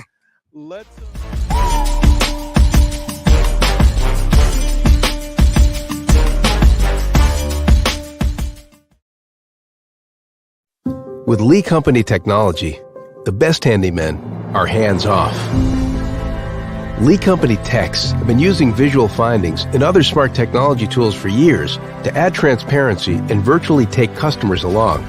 You see what we see, whether we're in a crawl space or on a roof. With Lee Company, technology helps us help you, no matter what's happening in the world or at your house. Piggly Wiggly, located in Neely's Mill Shopping Center, is Columbia's locally owned and operated Cost Plus 10 grocery store dedicated to serving the community with low prices and smiling faces. Piggly Wiggly offers fresh, hand-cut meats daily as well as daily hot plate lunches from their deli counter. You're certain to see smiling faces and a helping hand when you're here at Piggly Wiggly. Come by and check out our fresh produce, high-quality meats, and more. Down home, down the street, we'll see you at the Pig. Whether you're an athlete or a weekend warrior, when it comes to your performance, don't settle for anything less than excellence. We're proud to announce that Mid-Tennessee Bone and Joint Clinic is now Tennessee Orthopedic Alliance of Columbia, where we are redefining sports medicine and orthopedics. Tennessee Orthopedic Alliance's team of expert sports medicine physicians understands the unique demands of your body. TOA Columbia specializes in personalized orthopedic care, offering state-of-the-art treatments for everything from sports injuries to joint replacements. Learn more at toacolumbia.com. Custom Stone Handler supplies over 600 distributors and suppliers with quality stone products. Along with River Stone, we produce and distribute over 100 building, landscape, and other bulk products. Our goal is to provide quality products, service, and partnerships to ensure our customers' success. We firmly believe that the measure of any person or company is how they treat other people and customers. Give them a call at 931-490-4990 or visit CustomStonehandlers.com.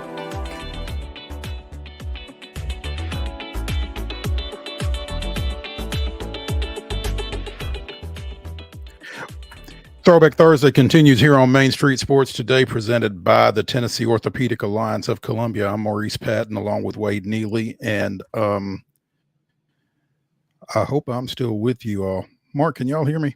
There we go. Yep. Okay, cool. I was having some computer issues there for a second. We went just completely black. So I'm glad that y'all could hear me, even if you couldn't see me. That's probably the best way to get me anyway. But hey, it is now time for Coach's Corner here on Main Street Sports today. And we are pleased to have the opportunity to visit with Columbia State men's basketball coach Winston NEAL.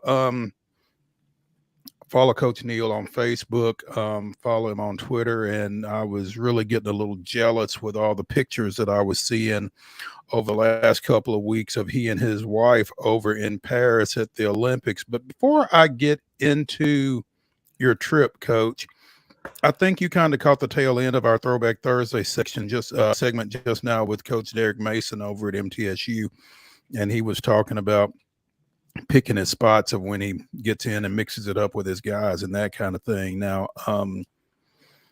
just want to ask you, how often do you show off that wet jumper with your guys?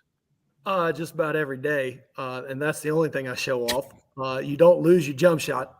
Now, I'm not showing anybody my ball handling, my jumping ability, or anything like that, because that is gone. But the jump shot is still there. So we every day we do a drill where you've got to contest shooters, and I'm the shooter. And anytime I make one, you got to go do the wall pounds. And you see some guys start cheating that line a little bit to make sure they can contest good. So the jumper, I still have. Everything else, though, knees, back, body, ankles, I'm hitting that age where we don't need to do that anymore. I understand, Coach. So how was Paris? Paris was fantastic. First, had you been I before? gotta say, I am completely blessed to get a chance to go over there. It's the Olympics one. I was fortunate enough. I was able to go to the basketball games in Atlanta and watch the USA team play. That was the team, if I'm not mistaken, Hakeem Olajuwon was on. That was absolutely fantastic. I remember my dad scalping us tickets. We were 10 rows from the bench. It was amazing. This time around, flying over there, they did a fantastic job of incorporating the city with the games. We got to go to beach volleyball, and that was set with the backdrop of the Eiffel Tower. That was an unforgettable event. And I don't know much about beach volleyball, and I wasn't a fan until I got to watch that in that setting, and it is absolutely amazing. So, they're coming to LA in 4 years. I would highly suggest everybody go try to catch a couple events. Listen, Maurice, we went to diving, and I know nothing about diving, and I had a great time watching diving. That's fantastic. Were you able to get any recruiting done while you were over there, Coach? I tried, but they were a little too good for us. I tell you what, watching that French team is young. That French team is extraordinarily good. That French team is one to watch out for in 4 years, because they have a lot of young talent coming up, and they are scary good. Yeah, Coach, I'm curious. You mentioned France, and it does seem like they're kind of entering their own generational type wave of talent right now. Obviously, everybody focuses on Wemby, but I was impressed with some of the other guys, Lesor and some others, that really kind of seemed like they took to the floor very well for those guys. Oh yeah, no, the young man that plays for Real Madrid was absolutely phenomenal. Big body, physical, can score a lot of different ways. It's surprising. I went and Googled it, and you start seeing how many first-round draft picks that French team has. That they're up there. Now, all those guys may or may not be playing in the pros. They may not be household names, but those guys have. Let's be honest. The last 2 number 1 picks have been from France. So they're producing talent over there, and at a high clip. So they're young, they're talented. They got more guys coming up through the ranks. They're one to watch, especially in 4 years. Same script, it seems like, for Germany. They win the World Cup, last summer, and they were right there down to the wire with France in one of those other semifinals. Mm-hmm. No, listen, the talent across the board throughout the world has improved drastically. You see it in the NBA. The NBA is the pedestal. It is the creme de la creme of basketball, and they're going international because there's a lot of talent everywhere. And now countries are doing a great job of developing players. Basketball has become an international game across the board. If you can play, they will find you. From a coaching standpoint, what was the coolest or biggest difference with those FIBA rules being in place? What were you sitting in the stands saying, "Ooh, I wish we could do this," or "Ooh, I'm glad we don't have to do this"? To be honest with you, I really just enjoyed watching the USA team. I got to see LeBron. I got to see Steph. I got to see Kevin Durant. I got to see all those guys play together. And there's a good chance those guys aren't going to play together in 4 years. This might have been the last hurrah for a couple of them. So to me, I was able to watch basketball royalty. I got to watch some fantastic basketball. I was about 20 yards from where Steph made his final 3 when they were trying to double team him, which was an amazing shot to begin with. I think he started the game off 0 for 4, and I think he finished finished the game 4 for 4. And it's just being able to watch those guys and the talent level. It was amazing. I was rather than a coach, I was really a fan that night because it was phenomenal basketball. I kind of had to pinch myself because I was like, whoa, man, I'm watching greatness. And this is probably the last time we will see those 3 guys on the floor together in a setting like this. And it did not disappoint at all. I was wondering about that. As a coach, are you always a coach, or can you kind of, are you trying to steal something somewhere? Do you see a set that? Oh yeah, no, I did write a couple of those down. France has a phenomenal sideline out of bounds play that I wrote down immediately. Be pretty good for us. Ironically, the U.S. didn't run a lot of stuff. I mean, those guys, they just know how to play. Steph knows how to play. LeBron knows how to play. KD knows how to play. And you just kind of let those guys go to work. And it was fun to watch, like them working together, them talking it out, kind of, I guess, a little shooting from the hip, just going out there and playing, finding the matchups. It was really impressive. It was basketball greatness, and it was a lot of fun to watch. Columbia State men's basketball coach Winston NEAL joining us here on Coach's Corner on Main Street Sports Today, presented by the Tennessee Orthopedic Alliance of Columbia. Coach, isn't there kind of something to be said when you've got basketball royalty at your disposal to just letting them play? Yeah, I mean, listen, I thought the only thing I would have told Steve Kerr not to do is he left Steph in a little bit long right before the end of the third quarter, and he turned it over twice. You could tell his legs were a little bit. I probably would have just subbed him out, gotten him fresh, and just let him go. I mean, let's be honest, Coach Kerr did an amazing job just letting those guys play, putting them in positions.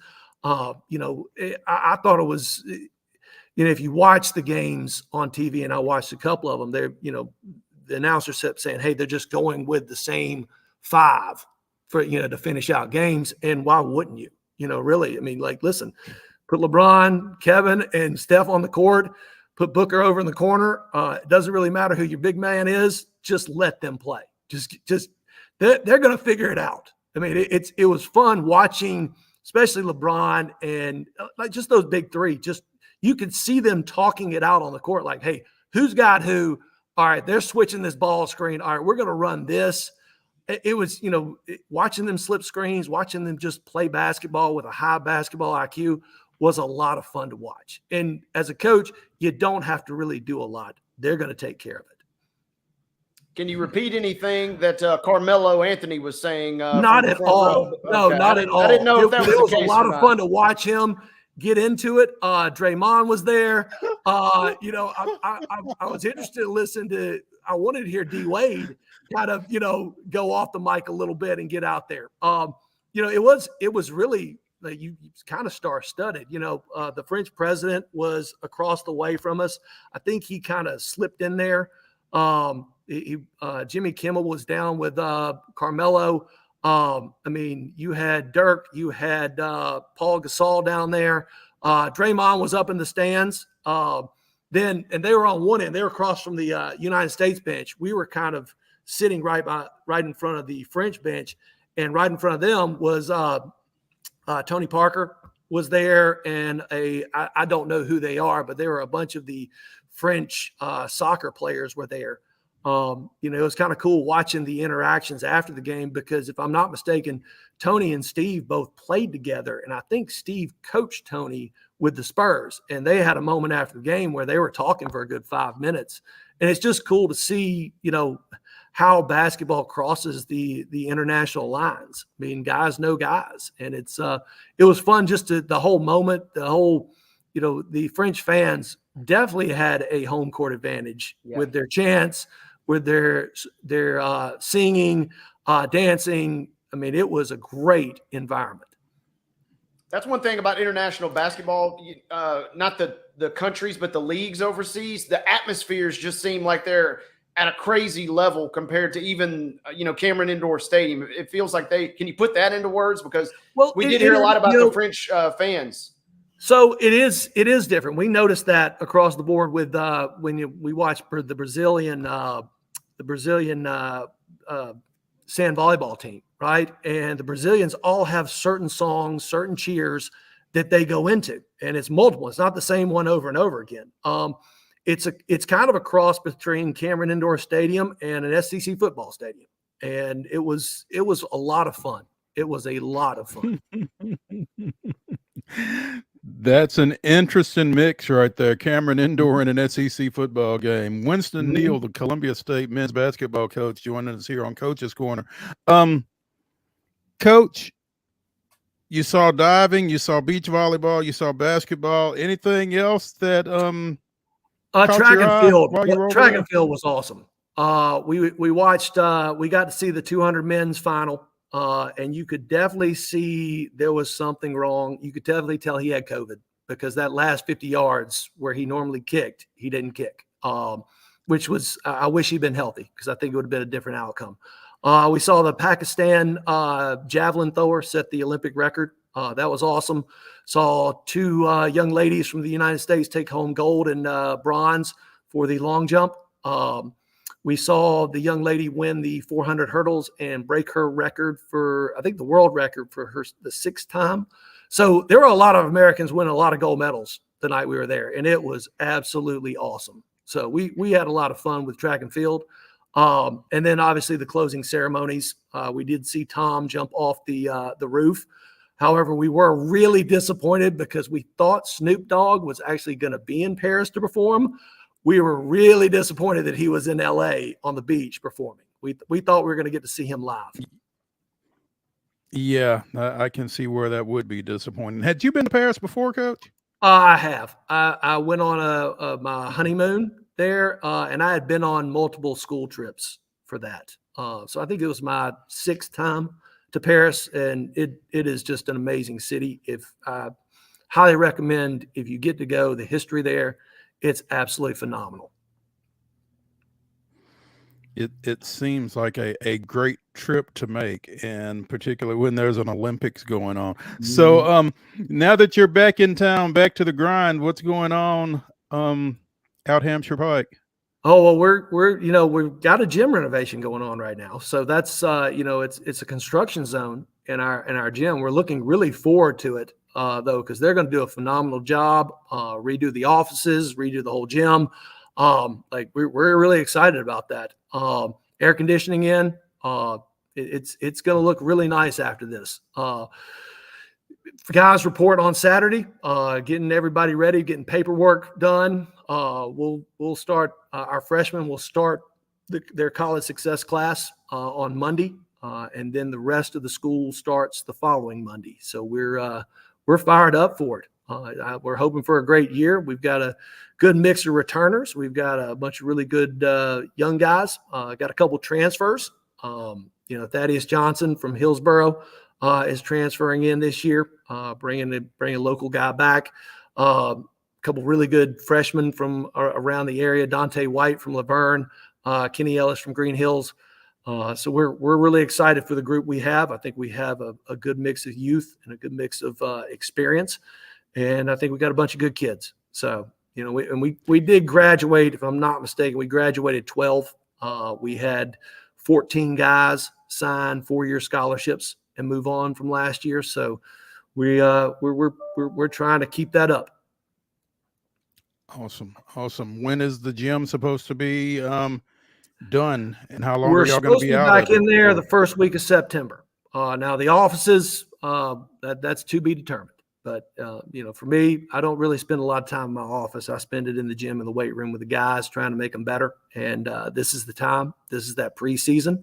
We're going to get after it in the weight room. We're going to get after it, with individuals and getting our guys better. And that's what this time of year is all about. Awesome. Columbia State men's basketball coach Winston Neal joining us here on Coach's Corner on Main Street Sports today, presented by the Tennessee Orthopedic Alliance of Columbia.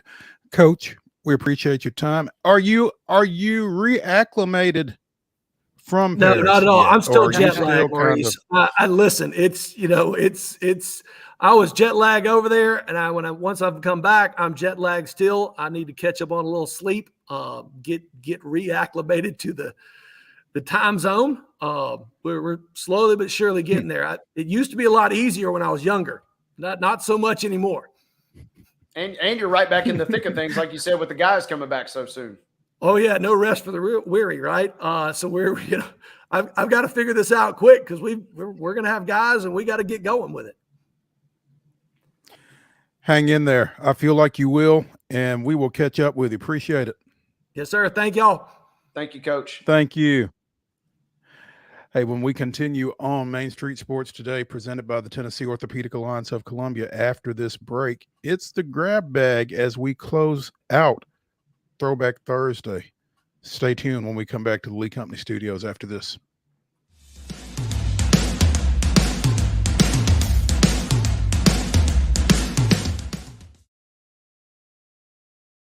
He shoots, and he scores!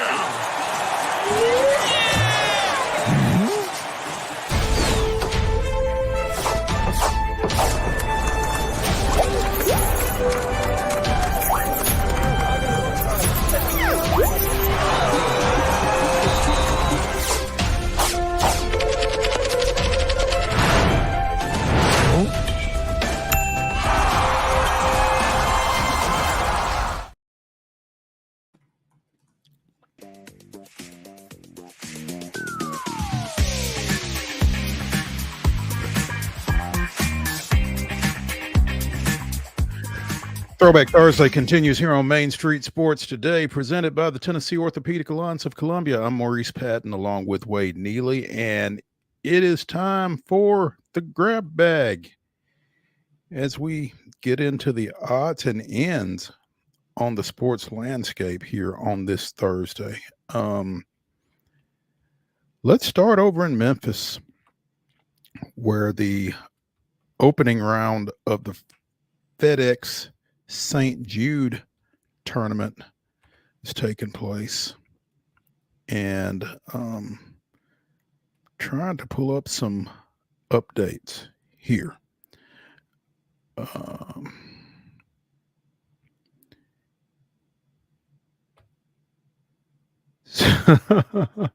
This will shock you, but Scotty Scheffler went out in 31 today. Went out in 31. Yeah, he's still out, I guess. But yeah, looking like he's headed toward a 60-something today. Yeah, 3 under through 13. Looks like he's kind of rolling. Matsuyama and Schauffele, who had good tournaments in Paris, looks like they're right there with him, kind of in the top 10 at the moment.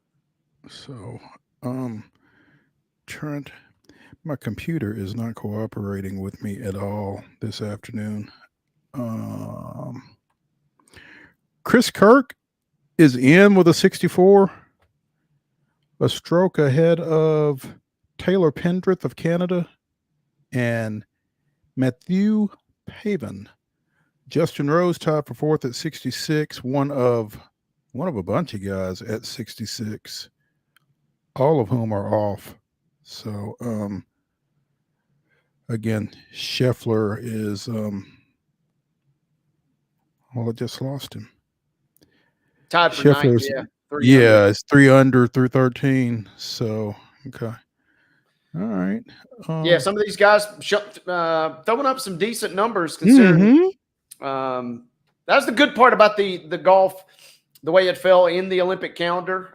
They did get a little bit of a break to come back, kind of like Teresa's point yesterday. I don't know how many of these guys stuck around, if any, for the closing ceremonies. It's like, right. Hey, this Olympics was cool and all, but I got the first major playoff event coming up next week, so I got to get ready for this thing. So Scotty being in the mix, our guy from last weekend, Grazerman, that I was telling you about, that had the crazy quad bogey, eagle, etc. He came out and laid an egg today. He's 5 over. So this tournament's going to be interesting, and Southwind is an interesting course. It feels like there's always some construction going on at Southwind, and it always looks great somehow, despite the fact there's always stuff going on. But this will be the last big event that they're having there. I was reading up on this. They're going to shut down the course and do some major renovations later this year that'll basically run all the way through next year. So for a course that's kind of always got something going on, it kind of reminds me of Augusta National. It feels like as soon as they have this tournament, they're already getting ready for next year's edition. So stay tuned to your TV sets because it'll look a little bit different this year compared to next year, it seems like. Interesting. We will continue to keep an eye on Memphis and the FedEx St. Jude here over the next couple of days.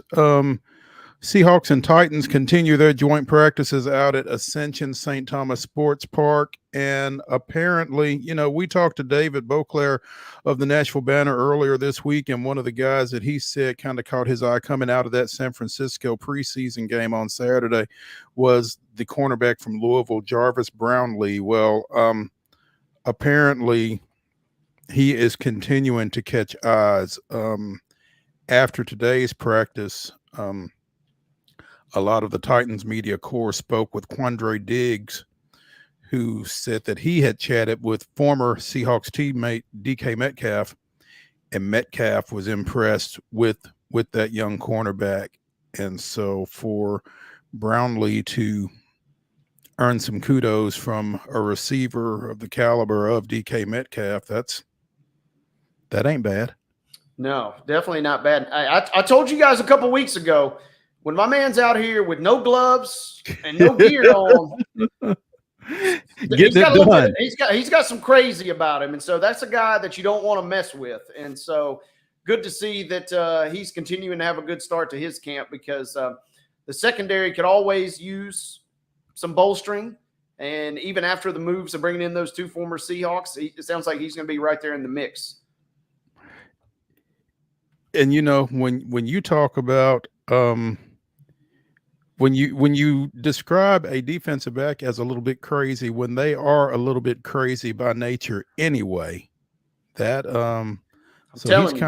he's kind of elevating the crazy, apparently. Yeah, you go out there with no gloves these days. I mean, something's up with that dude. I mean, and usually it ain't good. So he's not the guy to be trifled with. And Metcalf, it sounds like, is finding that out a little bit. And cool though that obviously a receiver of his caliber is giving the rookie some love.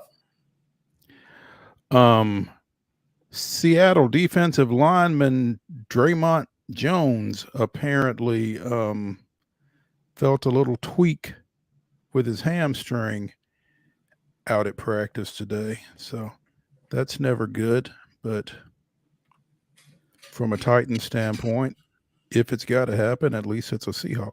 So, by the way, we will be chatting with Michael Sean Dugar of The Athletic. He covers the Seahawks for The Athletic. He's going to be on with us tomorrow, along with Jeff Hem, the voice of the Nashville Sounds. So be sure and check us out tomorrow at 2:00 as we will have those two guys on.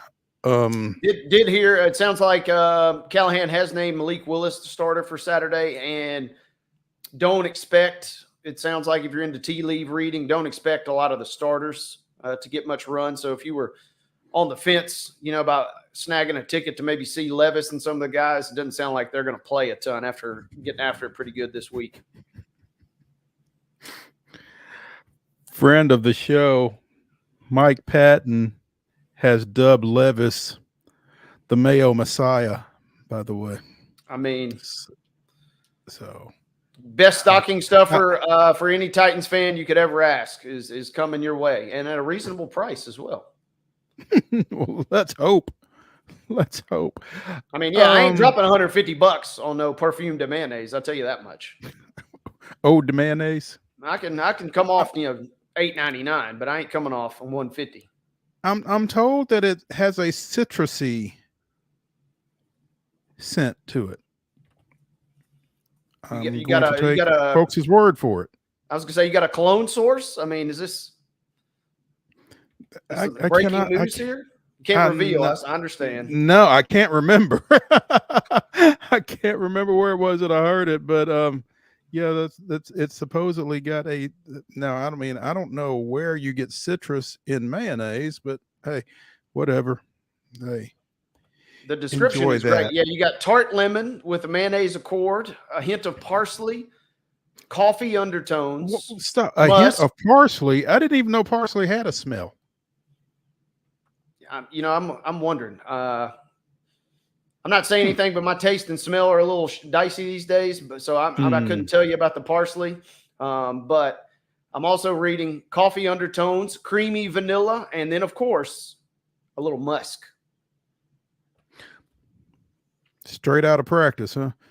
I mean, hey, it's sold out on willlevis8.com. But here we go. The scent of greatness will be restocked tomorrow at 9 a.m. So if you missed the first batch, tomorrow they say at 9 a.m. Central Time, you can get your hands on some.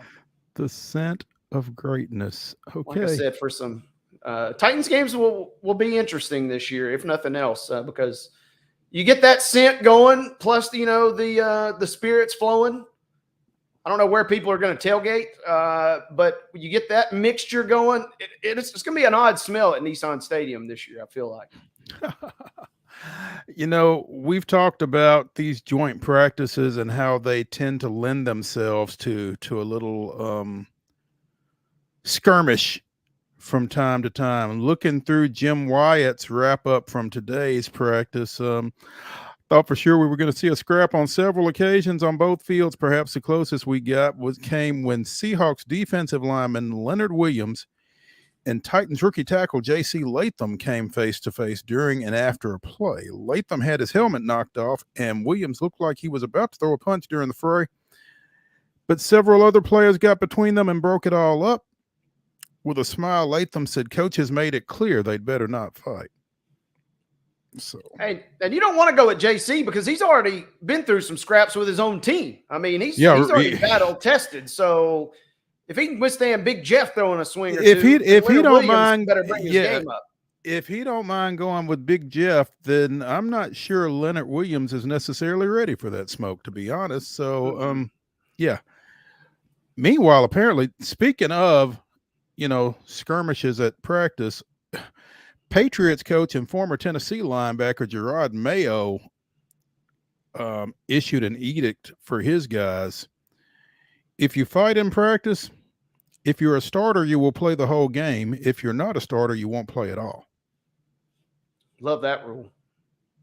So that's how you get the attention. Starters, guess what? You're going to play the whole preseason game. All 60, baby. Count on it. Oof. Yeah, that'll make you think twice, won't it? Speaking of the Patriots, apparently they and linebacker Matt Judon could not agree on terms, and so Judon is now a Falcon. In exchange for a third-round pick in next spring's draft, according to Ian Rappaport, among others. Set to make $6.5 million in his base salary in the final year of his current deal. Contract talks had not been very fruitful, apparently, and then the linebacker and coach were seen in an animated exchange late last month. Judon said that he wanted to stay with the Pats, but apparently wasn't quite ready to put his money where his mouth was. And so, again, he is now a Falcon. I mean, hey, it seems like, Mayo is coming in. And, I saw some folks saying, man, the Pats already throwing in the towel. Everybody's already saying, that Joe Milton is the real guy who should be starting for this team. And it looks like that they may be in for a longer rebuild than they thought. But, man, it seems like Mayo is just kind of trying to flex and just say, hey, we're not putting up with some stuff. And if you don't want to be here, guess what? You won't be We here. can fix that. Yeah. We can fix that. Yeah. Saw something on social media here in the last couple of days. Apparently, Colin Kaepernick did an interview where he said that he's still working out and would still welcome an opportunity to return to the NFL as a quarterback. Told Sky Sports that he still has a desire to play. Has not played since 2016. I think the reality is that ship has sailed. However, Chargers coach Jim Harbaugh apparently offered Kaepernick a coaching position earlier this year, back in January. Apparently, clearly nothing has come out of that, but that offer was apparently made. Harbaugh and Kaepernick have been close since their time with the 49ers, obviously. Kaepernick was an honorary captain at a Michigan spring game in March of 22, and Harbaugh has hired several of his former players as coaches with the Chargers, including former linebacker Navarro Bowman as linebackers coach. Jonathan Goodwin is a assistant offense and quarterbacks coach, and former Titan Delaney Walker is an intern at training camp. So he likes his former guys. Likes his guys. Him and Cap have always had a great relationship. You could make a pretty strong. It's one of those chicken egg arguments. Who made who? Because lightning in a bottle during that famous run to the Super Bowl before we got Harbaugh versus Harbaugh there, and so feels like he kind of keeps popping up in the news. He also has already kind of thrown his name. Dr. Dre. We talked about the archery yesterday. Cap says he's ready to go for the flag football in 2028, which will be fascinating to see how that roster is kind of comprised, whether there are any, quote unquote, active NFL guys that get in the mix or not. But, and it seems like in this case that Harbaugh made the overture and it wasn't returned. I don't know if that's still a kind of an open invite or how that works, but it seems like he at least made the initial gesture. I think it'll certainly be something that would bear continued attention to. So, we're going into the 12-team playoff for the first time this season, and the group of 5 is guaranteed at least one spot there. And it's interesting, according to this article from Ross Dellinger on yahoosports.com, how long the group of 5 will hold that spot.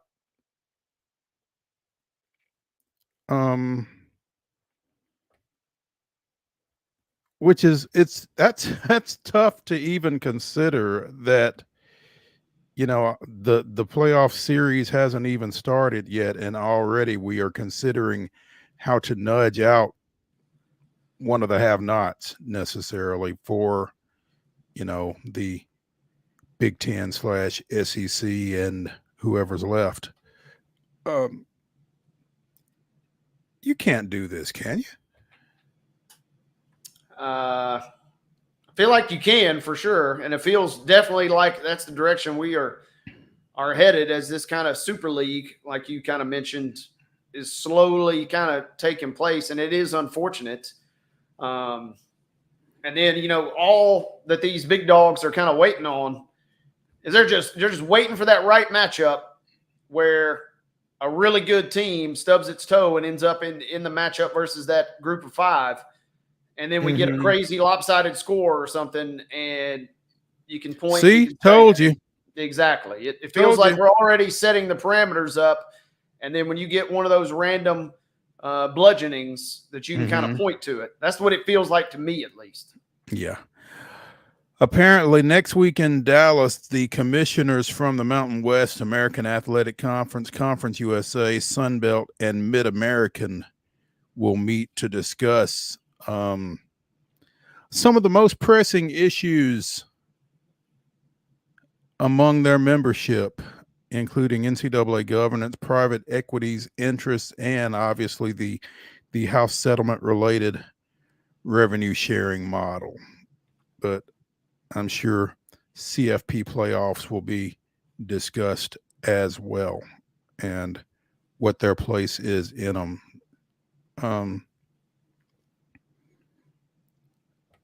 Yeah, my default is just that the money is going to rule the day, and the bigger schools are going to somehow, some way, strong arm their way.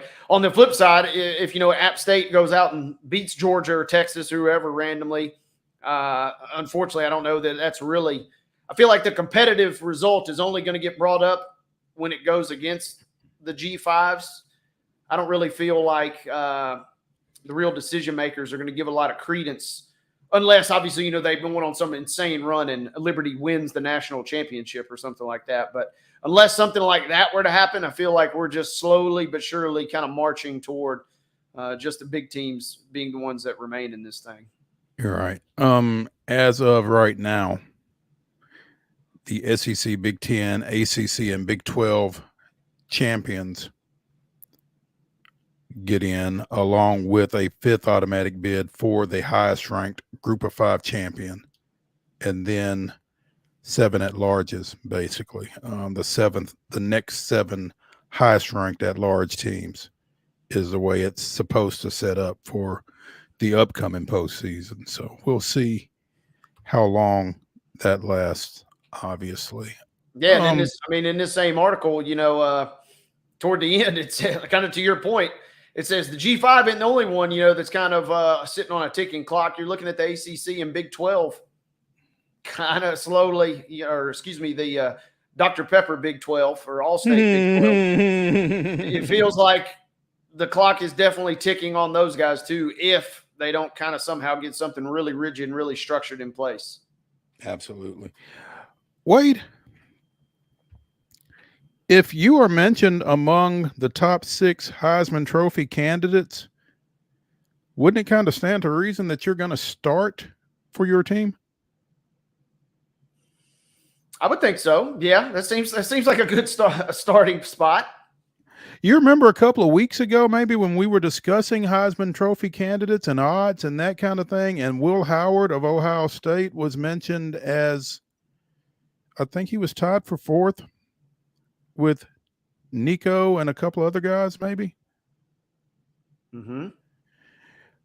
Apparently, Ohio State has announced that Will Howard will be their starting quarterback heading into the 2024 season after transferring from Kansas State. The Kansas State transfer was considered the heavy favorite to win the job as the only one of the 5 contenders with major starting experience. I mean, stating the obvious, I guess. I don't know. 34 career games with 28 starts at K-State, completed nearly 60% of his passes for 5,786 yards, 48 touchdowns, and 25 picks. I mean, he was never not going to start, right? Yeah, I don't think so. We got a good old classic case of media posturing, Love this. Oh, we've got a competition going on. No, you don't. Yeah, the only competition is you relaying to the media how quickly that Will Howard's going to be your starter, because barring something just outrageous happening, injury, I think everybody assumed this was pretty much a foregone conclusion. But it does, spark a little headline. Makes for good little, 2 to 4 p.m. Television show chatter. So the Ohio State coaching staff is to be complimented in some regards, I suppose, for that. Specifically, 3:58 p.m. talk show chatter for a 2-hour show that ends at 4. So there we go. Yeah. Will Howard start at quarterback. Yeah. That's going to do it for Throwback Thursday here on Main Street Sports Today, presented by the Tennessee Orthopedic Alliance of Columbia. Be sure and join us tomorrow here in the Lee Company studios, as again, we'll be speaking with Jeff Hem, the voice of the Nashville Sounds, and Michael Sean Dugar of The Athletic, talking little Seahawks and Titans. We'll see y'all tomorrow at 2 o'clock.